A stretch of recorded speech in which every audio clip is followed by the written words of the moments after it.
let's dive into liquor stores. This is the fun stuff. All right, to apply for a liquor store, same requirements. You got to live within 35 miles of the piece of property or the building or whatever the address in which you apply. Can't be convicted felon. All those same rules apply, except for when you do get the posting and you post it, running the ad in the paper is different. You have to do it 4 consecutive weeks instead of 2. 1 day a week for 4 consecutive weeks. That's the difference there. That's on the application side. And the application is going to cost $2,000 to apply. And if you don't get it, you only get $1,000 of it back. So you're gambling $1,000. Now, how do we determine who gets liquor stores? How many liquor stores are you going to get? Well, Columbia County is going to get 4. You know how we got that magic number? We base it off of population. You get 1 liquor store for every 5,000 people in this county. You have somewhere between 20,000 and 24,999 from the last census. So 4.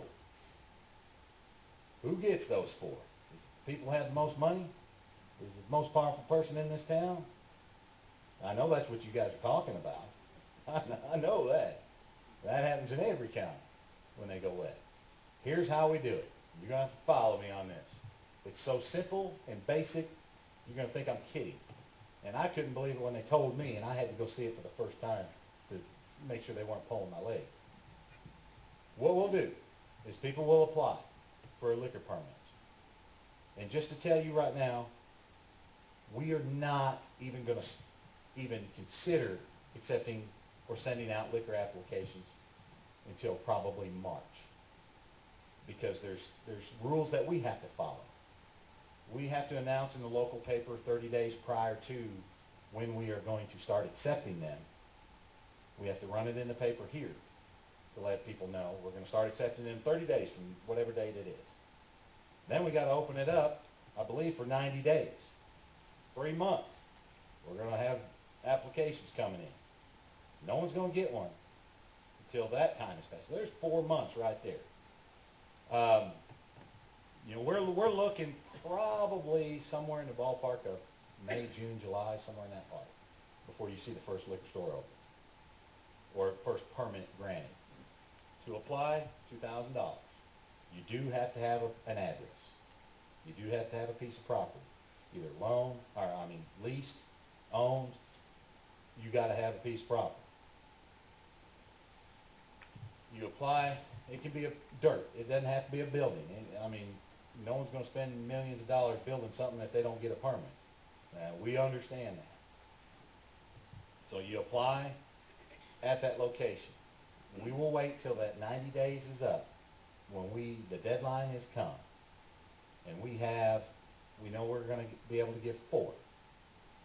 I don't know how many we can anticipate receiving applications, but I'm guessing, I'll just throw this out there. Say we get 20 people apply. Obviously, there's going to be some hurt feelings, because 16 people aren't going to get it.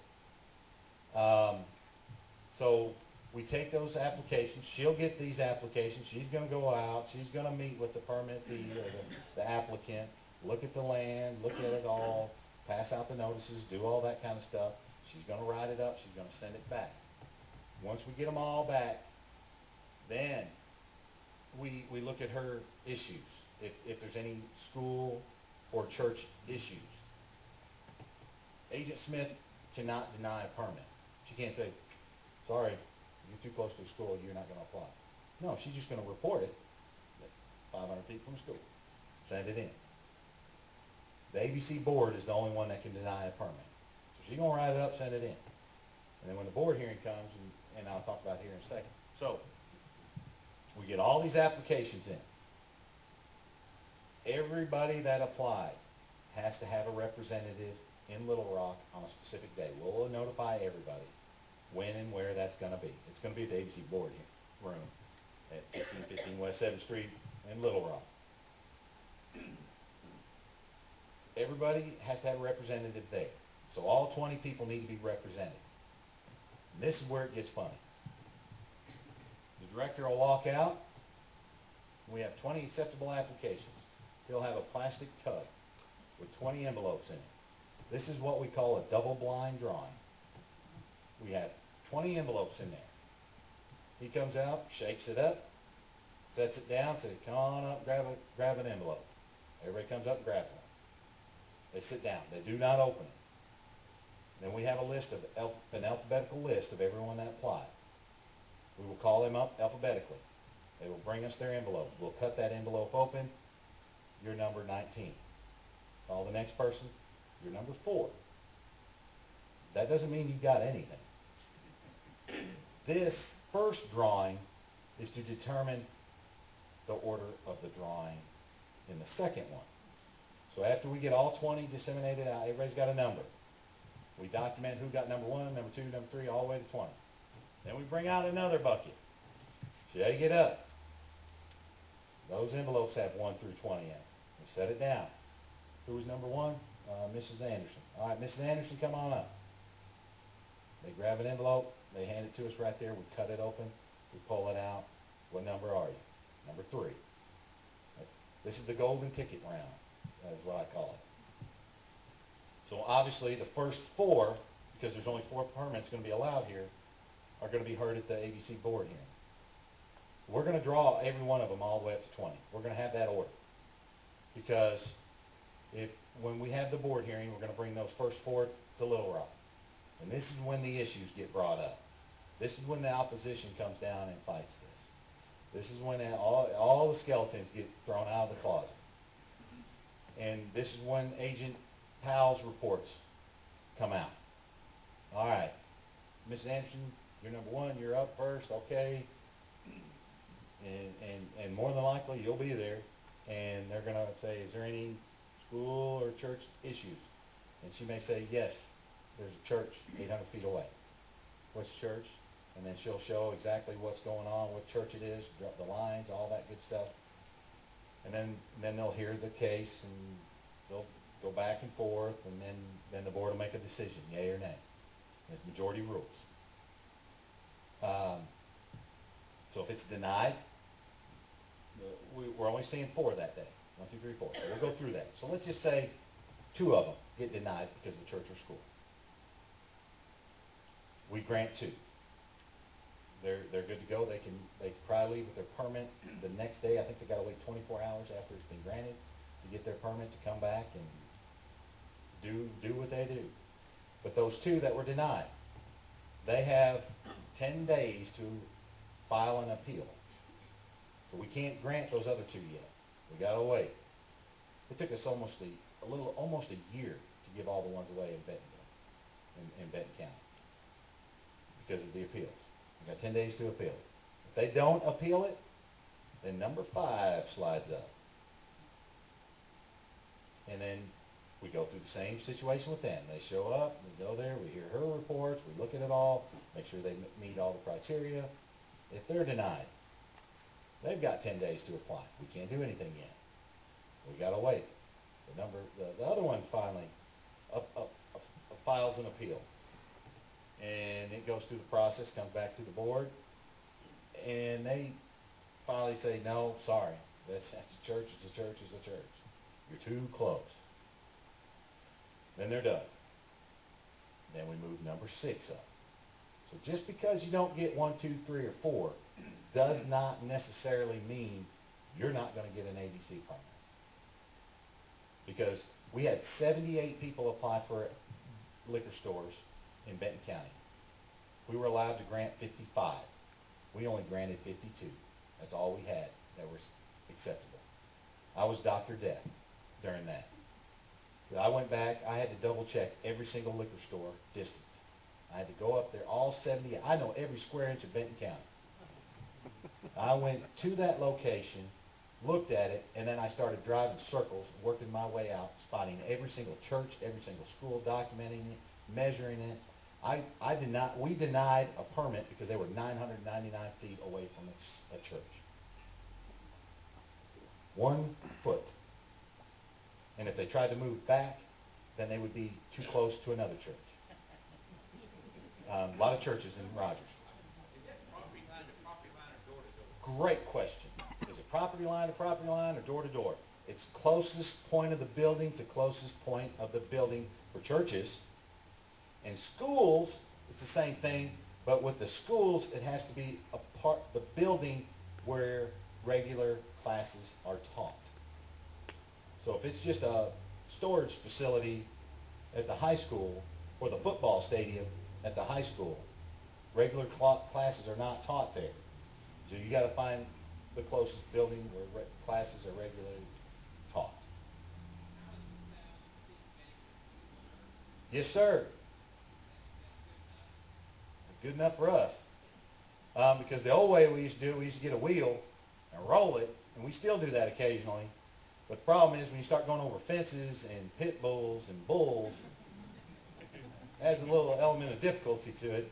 And so what I had done, and I did my homework because I was a police officer so long, and if I go to court, I've got all my ducks in a row. So what I did is I went out to a parking lot in Fayetteville. I took a measuring wheel and measured a specific point that was there to another point, got on Google Earth and measured that exact same distance, and I want to say it was like 300 feet. I'd have to look, see what it was. It was 300 feet, some inches or whatever. And Google Earth was 1 inch off. That's pretty accurate. And that's about as accurate as we're going to get. Down here, it's flat. We might be able to roll every single one of them. I don't know. But up there, when you got hills and all this, you can't use a laser finder. You can't shoot it. It makes it difficult. And you can't shoot through buildings. You can't measure through buildings. So it definitely makes it more difficult to do. But that's how we get the measurements, and that's how the liquor permits are disseminated. Dave. You said a while ago that you must own the dirt or the building. Or lease it. Or have a contract to lease it. Sure. That was one of the things we learned in Benton County was we were allowing the option to buy. You got the paperwork in place that once you are granted, that's what's going to happen. So to say, well, you know, I'm too close to the church, I've already turned in my application, can't you just grant me the permit and I'll just move it somewhere else? Nope. Wherever you put it, that's where we're looking.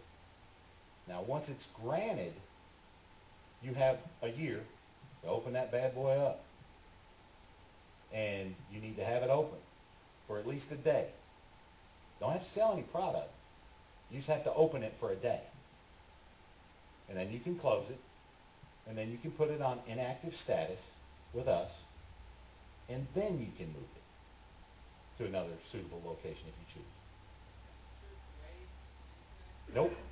Great question. I'll get your question. I see you. He asked, can a church say, you know what, we don't care if the liquor store comes here. We're fine with it. We're cool. No, they cannot. And it does not have to be a licensed church either. It's a house of worship. That's where we ran into a lot of problems. We have a very high Hispanic community in Rogers. There are several Hispanic churches and strip malls all over the place. And they are not licensed through the city as a church. And the reason they don't do that is because of the sprinkler. They'd have to add sprinkler system. They're just trying to defeat the system is what they're doing. So they're saying, we're not a church, we're not a church. You walk in there, it's a church. I attended a Hispanic church one Sunday morning just to see. And let me tell you, that was weird. I couldn't understand anything. And all eyes were on me. But I wanted to see what it was. I didn't want to go to that ABC board and say, well, it looks like a church, but I'm not sure. So I attended service. I went. And it was in a house converted over to a church. Now, nobody was living in that house. They totally converted it to a church. Had a pulpit, pews, the whole 9 yards. And so, by our definition, it's a church, even though it wasn't registered through the city of Rogers as a church. So, Agents Powell's got her work cut out for her.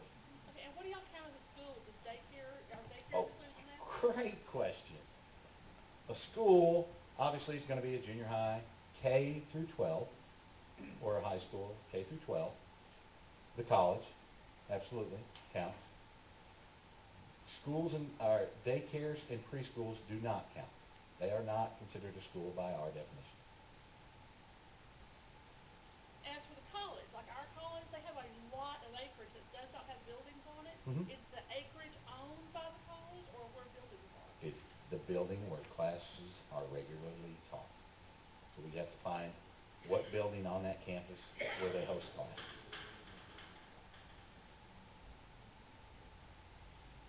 Sure. During all this, appeal of 10 days, now, does the ABC board still meet the third Wednesday?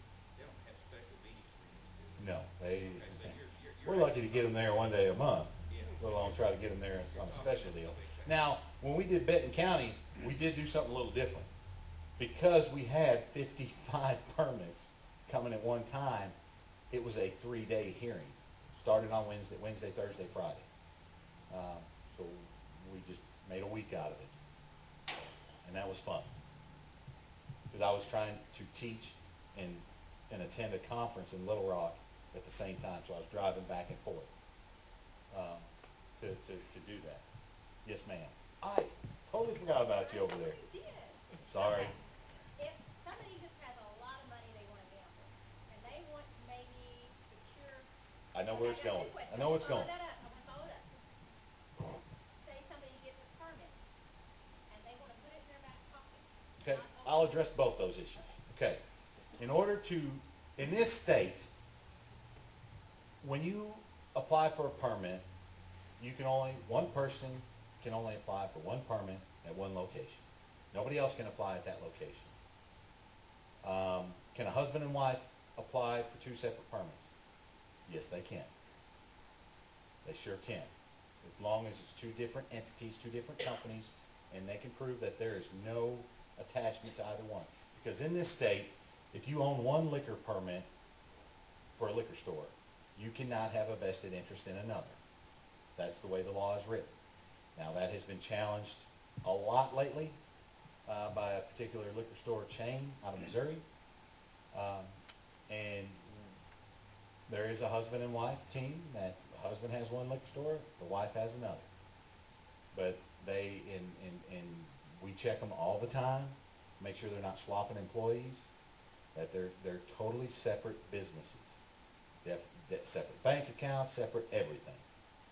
So they are separate. I don't agree with it, but that's what it is. So one person, one application, one location. That's it. Now, you get granted a permit. You have a year to open that thing up. You have to open it up in order to get to be able to move it or do anything with it. It is against the law to purchase an ABC permit. You cannot buy an ABC permit. You can buy a business. You absolutely can buy their business. And then they do a transfer of the permit. I mean, read it the way you want, but that's the way it's worded. The owner still has to apply, the owner would still have to go through everything. I mean, I just sold my business that had a permit. Sure, you sold the business, and then you did a transfer of the permit. I turned mine back in. Sure. She had to reapply. Oh, you just canceled it altogether. Wow. Well, I think that, Okay. But with liquor stores, yeah, you open it up, you close it, you have a year to open it, and then if you close it and it's on inactive status, and then I believe it's 6 months, you better find a spot, but then you can request an extension. So you can extend that thing out to like 18 months after you've already been granted, after you've been open and you put it on inactive status. You do, I think it's 6 months or a year, but I know you could extend it to 18 months to find a better location if that's what you do. And that happens. Now, you want to sell your business to somebody, you absolutely can do that. And then you do a change of manager of the permit to that new person who purchased your business. Now, they've got a year because to do something with it. Well, first of all, in order for them to get it, they got to have a location. So obviously, they're probably going to buy your location too. So if they wanna move it, they gotta put it on inactive status, and then they can move it wherever they want. And if they don't do anything with it, could it die? Sure. It could eventually die and go away, and we don't replace it until the next census comes out. What is that? I mean, if they apply, they get it, it's theirs, they can just sit there and do nothing? Sure. That's your question. Sure, You know, if somebody in town didn't want a liquor store and they had one, sure. they had a permit. If, yeah, they could do that. So They we can would get only it, need three. they can open a building up for a day, get they're there, they're open, they closed, and they say, I ain't doing anything with it. And then that permit will eventually die. Because if they don't put it on inactive status, they'll get fined by us for an abandoned permit, because they haven't told us what they're doing with it. But if they wanna cancel it, they can absolutely cancel it. And we're not gonna reissue that slot until the next census comes around. All right, so let me clarify the question even more. 4 people get lucky, Mm-hmm. they buy the permit, we don't want any liquor stores here. Those 4 people can sit on it, never open a liquor store, and nothing goes forward. Sure. That's the question. That is correct. But you get the permit, you got 1 year to open. Sure, you got a year to open, I mean, and then they can open for a day, close it back down, put it on inactive status, and then they have and I don't know the time frame on that to reopen it back up on inactive status. But if they don't, or if they don't renew their permits, it'll go away. It'll just dissolve. And then again, we will not issue or have another deal until the next census comes out. And then we see how many permits are in this county and see if this population has grown. I mean, so, yeah, if somebody really wanted to waste $2,000, and it could cost a lot of money to try to sabotage this. But if that's what they want to do, then the way the system is, that's the way it is. But, you know, it's anybody's game. The drawing is, I think, is as fair as we could possibly make it. And so, I don't know if that's gonna happen. I really doubt that'll happen. There's gonna be a liquor store open up. But here's the deal. These 4 that get selected, maybe not a one of them is in the city of Magnolia. All of them are out in the county. Or all 4 of them are in Magnolia, and none of them are out in the county. And I think that would be an oversaturation, and I think survival of the fittest would kick in, and one of those liquor stores is not gonna make it. That's just my personal opinion. That's not part of the decision-making process, right? It can be. It absolutely can be. If there's an oversaturation in a certain area, they can deny it. But I can tell you right now, the board has made it perfectly clear they're not gonna do that. Survival of the fittest. One lost their permit, right to have a permit, put that permit up. During that whole process, that we still have eligible applicants during that process. Once we grant them, they're granted. Okay, but if they say didn't pay their taxes or something, It dissolves, goes away. okay, so you gotta wait for another census for that one to be filled? Yep, What do you mean census? Is that every 10 years? every 10 years. Can the city or county call for a special census? No, we use the national census, or, Okay, so every 10 years. yeah, every 10 years. Same process apply on liquor as it does for beer and wine, where you have the chance to go and voice your opinion of why that person should not be allowed to. Absolutely, yes, absolutely. I have a question on a beer and wine permit. Is there a time limit that you have to open by the time you get your permit? It's a year, everything's a year. Everything's a year, Mhm. okay. You said also, Hold on. When did you say was the earliest that you can apply for the liquor store? We have not set that date yet. We are speculating sometime in March. But it's gonna be a while. We gotta get through all this other stuff first.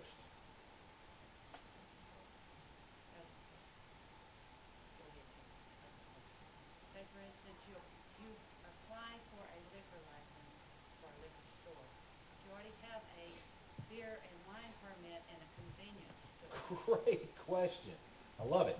If you already have a beer and wine store, and then you wanna get a liquor permit too, can At you a just, different location. at a different location, you can't do Different it. That's a violation of our three-tier system, can't do that. Three-tier system, you got distributors, you got retailers, you got manufacturers, distributors, and retailers. If you have stock in one, you can't have stock in another.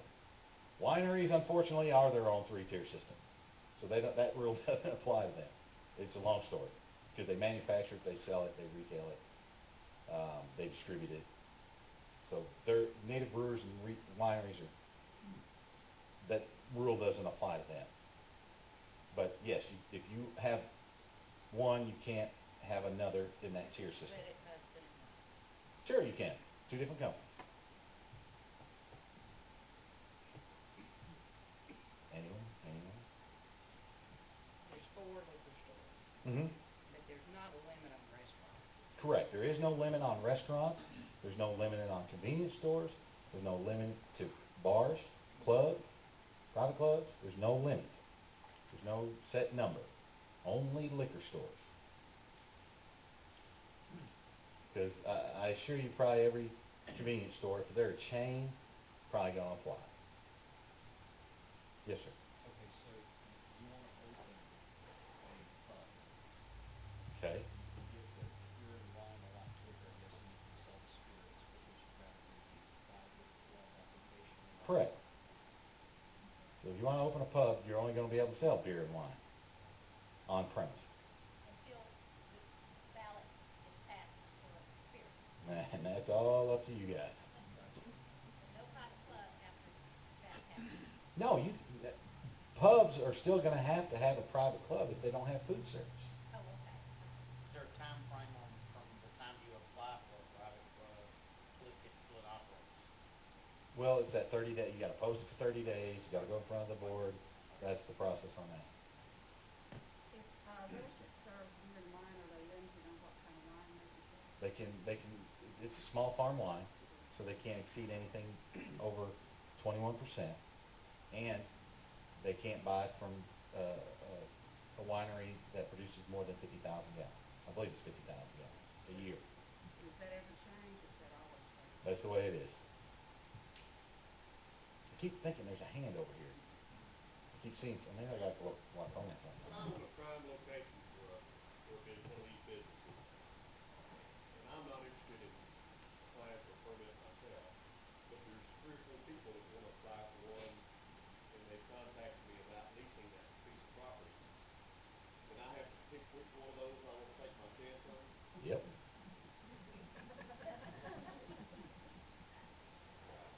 It's a lottery for you too, apparently. One application, one location, one person. That's it. Yes, ma'am. Can the wine be out of state wine if it meets that small? If it's small farm wine, yes, it can. Yes, it can. And I don't know, do you guys deliver any wine there? No. And that'll probably come from Glazers or Moon. I think Glazers has this area. I think Central Moon, some of these other distributors.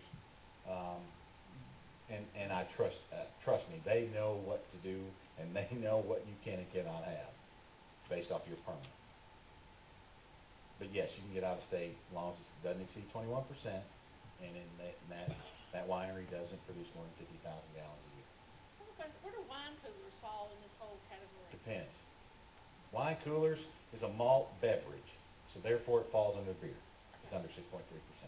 And wine, under 6.3%, under that is a malt beverage in our eyes. So if you got a retail beer permit, you can sell a light wine, which is something under 6.3%. Boone's Farm, things like that. No, I'm just telling you like it is. I was a broke college kid. I know what Boone's Farm is. Yes, sir. Or ma'am. I'm sorry. I'm so sorry. I can't see anything with these lights. On the, permit, is it a one-time fee or is it? No, all our ABC permits, every single permit expires June 30th of every year. And there is no grace period. You can't say, oh, I forgot to renew it. I'll just operate, keep going. July 1, you better not be selling any booze. Okay, but you can renew it, and you have X amount of time to renew it. And then if you don't, and I can't remember the dates, it's in by August something, I can't remember. Then your permit goes up, you gotta pay permit and a half. And then if you don't renew it up until, I think, October 28th, then it's double. And then after October 28th, then it's gone. What's the renewal fee? Whatever the permit fee is. Whatever the permit, okay. Depends on what, each permit has a different price. Okay, so it's the same permit fee every year? Yes. Okay. All our permit fees are set fees for each individual permit. Retail beer, $3.50, private club, $1,500. So if a restaurant here gets just say, a beer in a private club, they're gonna have to pay $18.50 every year just to renew their permits. And you need to take care of that before June 30th. Yes, ma'am. Let's just use this as a scenario. Okay, you have a convenience store that appears that there must have been some selling of tobacco under the age of 21, whatever, whatever, okay? All right, someone complains about that when they post the sign in front of the convenience store. Does the ABC do their own investigation? Post a sign. I'm not familiar. Are you saying if they've already been violating the tobacco laws and people know about it? Tobacco is a different entity from us. Okay, but if They have a different permitting, they're a different agency. the So- agency doesn't care for that happening in the Oh, we'll take that into consideration, sure, absolutely. Especially when they're applying, if it's brought to our attention that they have sold numerous times to underage people on their tobacco, what's that say about that person when they get alcohol? Are they gonna tighten it up? And we've had that argument brought up before at board hearings. ABC does their own investigation. We do our own for alcohol. And I'm gonna tell you guys right now, this lady up here, our agent, is required to do compliance checks at every single one of her permitted outlets every year. What is a compliance check? She intentionally hires an underage person and sends them into that business to try to buy alcohol from that business. And if they sell to that minor, she's gonna go in there and write that clerk a ticket, or that waitress, or whoever it was that sold the alcohol. Gonna write them a criminal citation. They're gonna have to go to court. And then the business is gonna be fined by us. And if it becomes a problem, and it's a repeated problem, our penalties get stiffer. It could result into thousands of dollars. It can result in suspensions. I just served 2 suspensions last week. People got to close for a little while. We're gonna give them a vacation, give them time to think about what they're doing wrong. If they can't figure it out after that, and we still have problems, then we can revoke their permit. The state giveth, and the state can taketh away. It is a privileged permit. It is not. You do not have a right to an alcohol permit. It is a privileged permit. And we've revoked permits in the past. Sir, Minimum square footage to operate a liquor store. there isn't one. That's beautiful. It can be. You're an attorney, aren't you? Yeah. The process where the opposition comes and talks about even whether they don't want to get a beer license or what are some things y'all look for to, What? that you're gonna listen for to You want me to deny it? tell you what would disqualify an applicant? Yeah, Essentially. yeah, just curious. Well, I mean, I can't tell you what is going to disqualify them. They got to be a good moral character. There's an avenue. Okay. Traffic plays an issue. If there's a lot of traffic and there's not really a good way to get in or get out, they take that into consideration. I'm not saying they're going to deny it because of that, Well, I mean, but they're going to think take, where you're gonna put it too. sure, they're going to take all this into consideration. But to say we don't want it just because we don't want it, Right, that's not going to be good enough. okay. I mean, we granted a permit, I'm just gonna be honest with you here, we granted a liquor store permit at a school's bus stop. The school bus stops in front of this building. They put a liquor store in there. They wanted to. We couldn't deny it. So kids are waiting out there to catch a school bus in front of a liquor store. So nothing says they can't. The school bus can move the bus stop somewhere else if they want to. And it was a police officer's kid that waits for the bus there. and that police officer was there in uniform testifying that he did not want it there. And they still granted it. So I'm not saying we're perfect, and we're gonna, deny things just Right. because. I mean, it's gotta be a legitimate reason. And what is legitimate reason? I can't tell you. You guys got to figure out your argument to why you don't want it. I'm not from this community. I don't know. And there's not like a selling radius for one permit, like a beer license or anything. It's, Nope. have many people to pay for it. They can be like For one beer. beside each other. Beer. Beer. Now, you can be, if you are a permit holder at one convenience store, you can be a permit holder at another convenience store. But like you could have them 3 in a row. Sure. Okay. Sure. And you will. Yeah, okay. Because convenience stores are usually Every- right across the street from each other. I just wanna make sure there wasn't a radius. No, there's not. Yes, sir. So if, I heard you say that all the liquor stores can be in Magnolia, can all the liquor stores be in one town that has a population of less than 5,000? Yes. There's no, There is not. There is not. They can move them over. The only time, this is an old law too. I'm going to quote this. Any new permit can go anywhere in the wet area. Okay, as long as it meets the conditions of churches or schools. To transfer a permit into another town, if they exceed that 5,000, 1 per 5,000 in that town, that only applies to counties that have 200,000 people or more. So it's Pulaski, Washington, and Benton. That's the only counties that is applied to. And the only reason that is even in existence, because a liquor store in Little Rock wanted to move to North Little Rock, and a senator or representative did not want that to happen, so they created that law that said you cannot transfer it and exceed the 1 per, at that time it was 4,000. And that would have transfers. So they couldn't do it. And that was the only county it applied to at that time. But now Benton and Washington County have exceeded 200,000. So now it applies to them. But here, does not apply. So if they, I don't know of any other little towns around here. Taylor, is that a town? Okay. If all 4 liquor stores landed in Taylor, that's the luck of the draw. Sure will. Survival of the fittest. Do the one day and then move your address, right? Or You can apply, open for a day, close it down, put it on inactive status, and then you can move it. Find another suitable location. Sure can. But you can't move it until you get it. Right. So wherever you apply, that's where it's going. That's what we got. That's what we measure. And we've had plenty of measurements where it was a piece of dirt, and depending on where they built that store, is whether or not they're gonna be within 1,000 feet of that church or school. So they gotta tell us where they're gonna put it on that property. So do your homework. So you're gonna say, I'm building it on the back corner over here, because I know there's a church here, and I'm gonna be outside the 1,000 feet. She'll measure it too with Google Earth, say, yeah, you better make sure it's over there, because once you pour that concrete, I'll be back out here, and once the walls are up, we're gonna measure it again, to make sure. What happens if any of the permit holders move outside the 35-mile radius? Then we got a problem. Question I mean. Sure.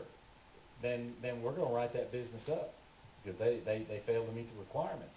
And they better get somebody, they better do a change of manager, get someone else on that permit that is within the 35 miles. They'll get fined by us. We're not gonna take their permit away. I'm gonna tell you right now, we are not in the business of revoking permits. We do not want to revoke permits. We want businesses to succeed. We want them to work. We want you guys to get the tax revenue. We want them to work. We regulate them. We set the rules. They play by the rules. If they don't play by the rules, we're gonna hit them in the pocketbook. That's what I want to make sure. And if they that have- doesn't work, we'll take it away. Right, they have to always have somebody within 30 Sure. miles during the application. Whoever's the permit holder has to be within 35 miles. And the permit holder does not have to be the owner. It can be a manager. It can be anybody affiliated with that business. But it's the whole time, not just during the application period. Sure, the entire time. Okay. So if you're coming in, getting residence, and moving to Dallas to get that liquor permit, we find out you moved to Dallas, we're gonna have a problem. Okay.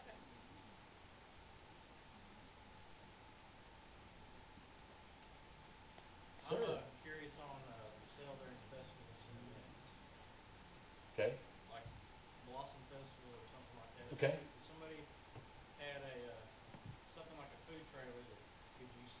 Okay, let me address, I'll just address where I think you're going with this. We have, at the ABC, we have temporary permits, also known as picnic permits. They are 3 to 5 days long. You can apply to get a picnic permit, and you can have a parking lot, something like that. And for beer and wine, you can't get liquor, because you don't have liquor by the drink, so you can get a beer and wine temporary permit, $50 for beer, $50 for wine, to get a temp permit. It's gonna be sent to the chief of police. If it's in Magnolia, he's gonna get it. He has to sign off on it first. If he doesn't sign off on it, you don't get it. And this is where the police can make some rules. And I'll just give you an example of what Fayetteville does. 'Cause I know Fayetteville very, very well, and we have a little bitty motorcycle rally up there every year. Called Bikes, Blues, and Barbecue. 400,000 people there this year. They do temporary permits all over, in one big huge parking lot. Our chief made it a requirement for anybody that gets a temporary permit in the city of Fayetteville that they have to have an 8-foot chain link fence segregating or separating what's permitted and what's not. Or they have to have 2 3-foot fences with construction, that orange construction stuff. They'll run one, and then 3 or 4 feet, they'll have another one, a moat, so people can't hand moves off. They have to have that permitted out. And they have to hire off-duty police officers to be there. The chief says that's the way it's gonna be. So if you want a tent permit in Fayetteville, you're gonna have to pay police officers to be there. You're gonna have to put that construction fencing or an 8-foot chain link fence. It's that's where the police, I'm sure the mayor and the police will talk about that, what they want and how they wanna do it. And it can't be on a permitted premises. It has to be a non-permitted area to do that. You can't double permit a spot. So if it's a festival, can it be within 1,000 feet? Yep. St. Joseph's Catholic School does one every year in their parking lot. They get beer and wine in the church parking lot.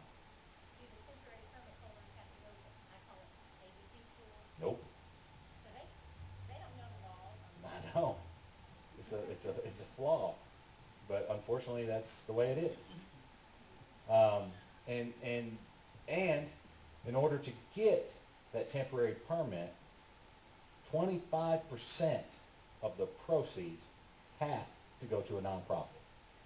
You got to donate some of that money back to somebody, and you have to tell us up front who that is when on the application. So Blossom Festival, somebody wants to try to get a tent permit, and anybody can get it. That's over 21. It doesn't have a criminal record. Anybody. You don't have to be a current permit holder. That's what I was gonna ask. But again, you gotta live within 35 miles and all that stuff. But anybody around here that has a business in town, they got Joe's Mechanic Shop or whatever. I want to sell beer out here during the festival.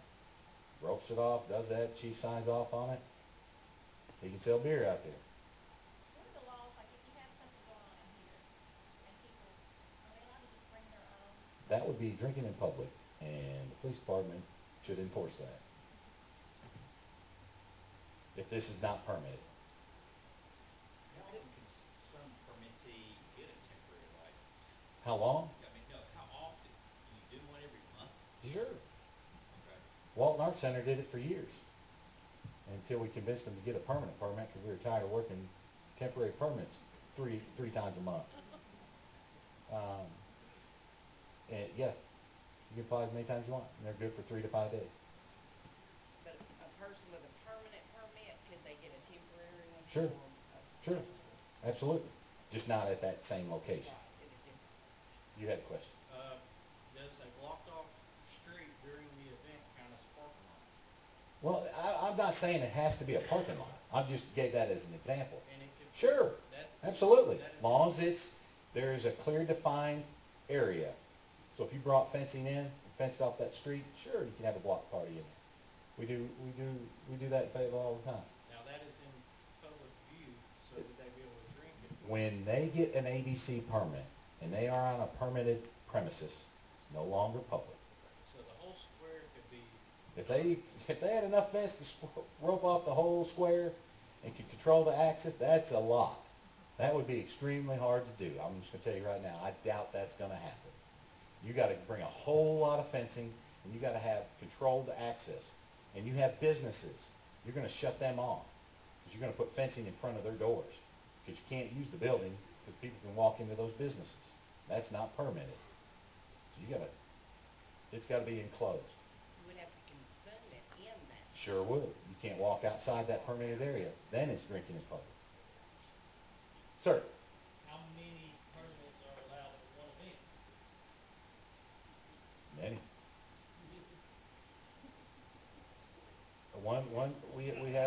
We have a block festival in Fayetteville on Block Street.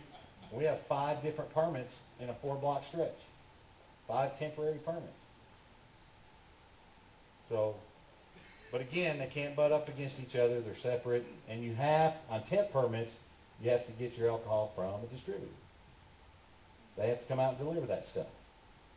And so your AB products, I'm sorry? You said they cannot butt up against. No, you can't leave one and walk into another. There has to be some clear defined area that is not permitted. Yes? Music Fest in El Dorado, go every year, and they will drink beer on the square, and it's not a problem. Are those temporary permits issued to various and sundry companies that we don't know about? I have no idea. I've never been to the music festival. I have no knowledge of that at all. Maybe Agent Powell can help me out. Or they're There's breaking the not- law. There's not moats everywhere you look. Well, I was just giving that as an example. That's what the police, the chief of police in Fayetteville requires. The chief in El Dorado doesn't have to do that same thing. But there has to be some sort of barrier, whether it's natural or, It's all fenced in. Well, see, I'm so drunk, I don't pay attention. there we go.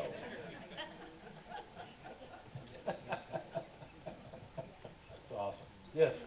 Did I hear you say, I just wanna make sure I got this, an outside vendor, a vendor that lives 60 miles from here, can't come here and sell beer? It has to, the permit has to be in someone's name here, Okay. within 35 miles.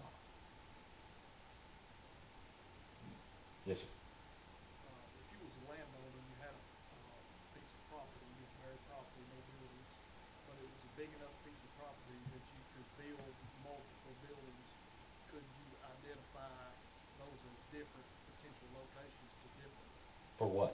for different people to try to maybe get a permit on? Yes, we've had Suite A, Suite B, Suite C, without a building even being built. D45? But as long as it's through the county or the city, that address is recognizable now as 2481 Magnolia Drive, Suite A, Suite B, Suite C. Yes, we found that out in Benton County. But when the building's built, there better be a Suite A, Suite B, and Suite C.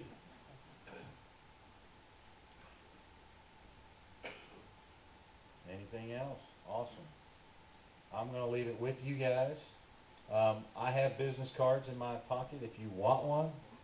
My email's on there, my cell phone's on there. Don't call me at 4 in the morning. Don't send me any nasty text unless it's funny. And I appreciate you guys coming out here. I hope that this was educational, if nothing else. At least give you guys a little starting point of what you need to do, how you need to do it. And I hope that whatever you guys choose to do and whatever permits you choose to get, that your business succeeds and you make the governor happy with all that state revenue. You know, that pays my salary. Thank you guys, I appreciate it.